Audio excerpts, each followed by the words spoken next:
अस्सलामुअलैकुम मेरे दोस्तों, सजनों और बेलियों। मैं हूं इजहार अहमद और वेलकम करता हूं आपको किचन गार्डनिंग चैनल पर। और उम्मीद भी रखता हूं कि आप सब लोग खैरियत से होंगे, फिटफाट होंगे, अच्छे से कामों में खूब अच्छे से बिजी होंगे। क्या आप भी अपने गमले को इस तरह डेकोरेट करना चाहते हैं जिस तरह के मैंने किया? इसके लिए क्या क्या यूज़ किया और किस तरह हमने इसको बनाया, इस वीडियो के अंदर हम सीखेंगे।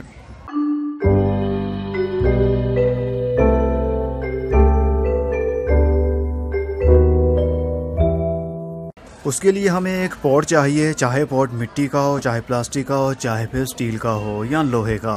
हमने सिर्फ इसको डेकोरेट करना है। उसके लिए एक हथौड़ी चाहिए, एक सिलिकॉन ट्यूब चाहिए, ये वो सिलिकॉन है जिससे हम शीशा जोड़ते हैं, और एक स्कॉच टेप चाहिए और थोड़ी सी रस्सी चाहिए। ये सब चीज़ें आपको हार्डवेयर स्टोर से आसानी से मिल जाएंगी, सिवाय इस गमले के।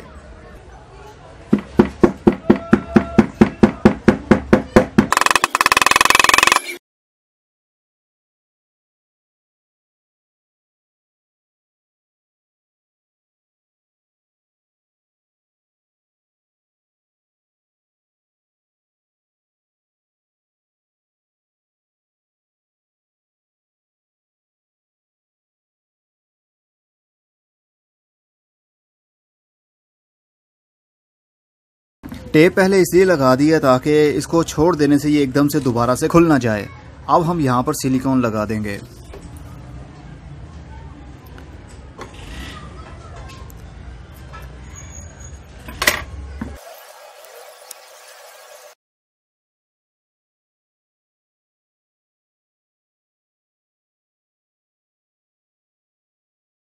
अब 12 घंटे के लिए इसको छोड़ देंगे ताकि ये सिलिकॉन खुश्क हो जाए। ड्राई होने के बाद में हम इसकी टेप रिमूव कर देंगे।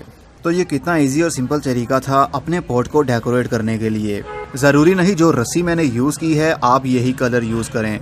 इसमें वाइट भी आता है, लेकिन ये जूट की है, बोरी की रस्सी है। आप चाहे तो नायलॉन की रस्सी, प्लास्टिक की रस्सी भी यूज़ कर सकते हैं, या वाइट कलर की रस्सी भी आती है, वो भी यूज़ की जा सकती है। लेकिन मुझे ये ज़्यादा नेचुरल लगा, इसलिए मैंने इसको यूज़ किया। अब ये टेप मैं बाद में रिमूव कर दूंगा जब ये खुश्क हो जाएगी। यहाँ पर थोड़ी सी कमी रह गई है, रस्सी मेरी कम पड़ गई, या मैंने बहुत ही टाइट इसको रोल किया है जिसकी वजह से ये गैप आ गया। इवन कि यहाँ पर गैप कम है, लेकिन इस एरिया में गैप ज़्यादा आ गया। ये एक बर्तन था जिसको फ्रायर मशीन कहते हैं। फ्रायर मशीन ख़राब हो गई तो उसके अंदर से ये ड्रम निकला था। इसके अंदर मैंने सैकुलेंट प्लांट लगाए और सोचा क्यों ना इसको डेकोरेट करने का भी एक आइडिया दिया जाए। इस तरह के अगर आप आइडियाज़ चाहते हैं कि मैं अपलोड किया करूं तो नीचे कमेंट बॉक्स में आप बता सकते हैं। ये तो एक बहुत ही सिंपल सा तरीका था जो आप लोगों के साथ शेयर किया। आइडियाज़ की दुनिया में आइडियाज़ भरे पड़े हैं, अगर आप उनको पसंद करें तो। गार्डनिंग करना तो हमने बहुत सीखा, basic information, basic knowledge of gardening आपको पता चल चुका है। मिट्टी, खाद, पानी, मौसम, कुछ चीज़ों के ऊपर ही आपकी गार्डनिंग डिपेंड करती है, जो कि ऑलरेडी मैंने बहुत बार हर वीडियो के अंदर बताया। लेकिन अब कुछ नया भी तो करना चाहिए, जैसे कि ये आइडियाज़। अपने गार्डन को खूबसूरत बनाने के और भी काफ़ी अंदाज हो सकते हैं। तो ये तो था एक छोटा सा अंदाज जो आपके साथ मैंने शेयर किया अपने गार्डन को खूबसूरत बनाने का। अब ये रस्सी जल्दी ख़राब भी नहीं होगी और कई सालों तक मेरे पास रह सकेगी इसी तरह। इस पौधे की कटिंग्स मैंने लगाई हुई हैं, और जैसे ही ये अपनी ग्रोथ को बढ़ा लेंगी और इसकी जो टहनियाँ हैं वो बाउल के साइडों पर झुकने लगेंगी, लटकने लगेंगी, तो देखने पर और भी खूबसूरत दिखेंगी। होपफुली आप भी अपने गमलों को इसी तरह डेकोरेट करेंगे और उनकी पिक्चर लेकर मेरे फेसबुक के ऊपर शेयर जरूर करेंगे। इसी के साथ मैं भी चलता हूँ। खुदा हाफिज, good bye, see you and tata, और अपना बहुत सा ख्याल रखिएगा।